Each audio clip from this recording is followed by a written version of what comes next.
11টা ডকুমেন্টসের কথা উল্লেখ করেছিলেন, তার মধ্যে যে কোনো একটা সাবমিট করলেই আপনি বেঁচে যাবেন। এবার চলুন একটু সংক্ষেপে জেনে নিই সেই 11খানা ডকুমেন্টস কি কি।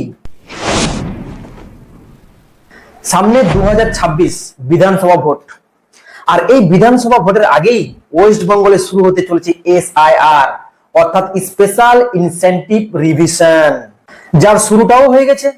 কিভাবে? 2002 এর ভোটার লিস্টের সাথে 2025 মানে এখনকার ভোটার লিস্টের ম্যাপিং এর মাধ্যমে। আর সামনে এখনো অনেক সিনেমা বাকি আছে।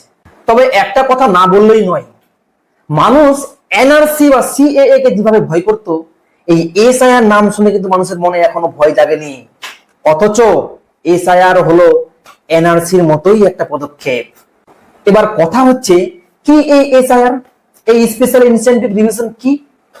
এটা যদি পশ্চিমবঙ্গে চালু হয়ে যায় তাহলে সাধারণ মানুষকে কি কি করতে হবে, কি কি ডকুমেন্টস জোগাড় করতে হবে, চলুন এই সব কিছু একটু গুছিয়ে বুঝে নিই, যেন আর ভবিষ্যতে অসুবিধা না হয়, কোনো টেনশন না থাকে।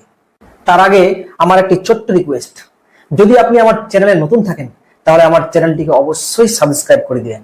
চলুন শুরু করি। যদি আপনার জন্ম 1 জুলাই 1987 সালের আগে হয় তাহলে আপনার 2002 সালের ভোটার লিস্টে নাম থাকা উচিত। আর যদি 2002 সালের ভোটার লিস্টে নাম থেকেই যায় তাহলে আপনার কোনো টেনশনই নেই, আপনি এখন ঘুমান। আর যদি আপনার জন্ম 1987 সালের পরে হয় সেক্ষেত্রে 2002 এর ভোটার লিস্টে আপনার নাম না থাকারই কথা, কারণ তখন আপনার বয়স 18 বছর হয়নি। সেক্ষেত্রে আপনি কি করবেন?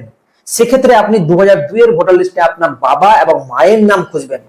যদি পেয়ে যান তাহলে সেই ভোটার লিস্টই হচ্ছে আপনার প্রমাণ যে আপনি এই দেশের নাগরিক, এবং তার সাথে অবশ্যই একটি ডকুমেন্টস আপনাকে সাবমিট করতে হবে। কি সেই ডকুমেন্টস? যেটা ইলেকশন কমিশন আপনাকে জানিয়ে দিবে। তবে ওয়েস্ট বেঙ্গলে কি কি ডকুমেন্ট সাবমিট করতে হবে তার লিস্ট কিন্তু এখনো officially election commission of India জানায়নি। তবে হ্যাঁ, এর আগে যেখানে SIR হয়েছিল সেইখানে মোট 11টা ডকুমেন্টসের কথা উল্লেখ করেছিলেন, তার মধ্যে যে কোনো একটা সাবমিট করলেই আপনি বেঁচে যাবেন। এবার চলুন একটু সংক্ষেপে জেনে নিই সেই 11খানা ডকুমেন্টস কি কি। এক নম্বর হচ্ছে বার্থ সার্টিফিকেট অর্থাৎ জন্ম সার্টিফিকেট। 2 নম্বর হচ্ছে পাসপোর্ট। 3 নম্বর হচ্ছে স্কুল কলেজ সার্টিফিকেট অর্থাৎ মাধ্যমিক উচ্চ মাধ্যমিক গ্রাজুয়েশনের সার্টিফিকেট। 4 নম্বর হচ্ছে গভর্নমেন্ট ID কার্ড, যারা চাকরি করে তাদের কাছে অবশ্যই আছে। 5 নম্বর হচ্ছে জমির দলিল, পর্চা বা বাড়ির দলিল।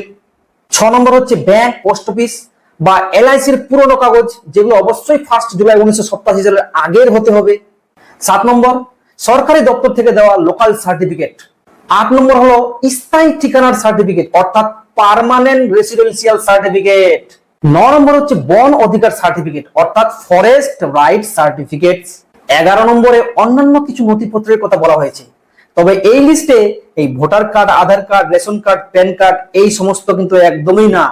তবে হ্যাঁ, আমাদের মুখ্যমন্ত্রী আধার কার্ডকে এই লিস্টে ইনক্লুড করার জন্য সুপ্রিম কোর্টকে অনুরোধ জানিয়েছেন, তবে সুপ্রিম কোর্ট এখনো সেটাকে নিশ্চিত করেননি।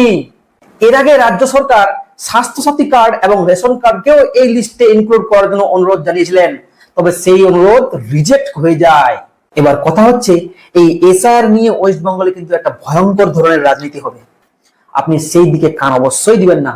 যা ডকুমেন্টস লাগবে আপনি এখন থেকে জোগাড় করতে শুরু করে দিন, কারণ এর আগে কিছুদিন আগে বিহারে SIR হয়েছে এবং সেখানে 60 থেকে 70 লাখ মানুষ এই নতুন ভোটার লিস্টে অংশগ্রহণ করতে পারেনি, কারণ তারা সেই ডকুমেন্টস গুলো সাবমিট করতে পারেনি।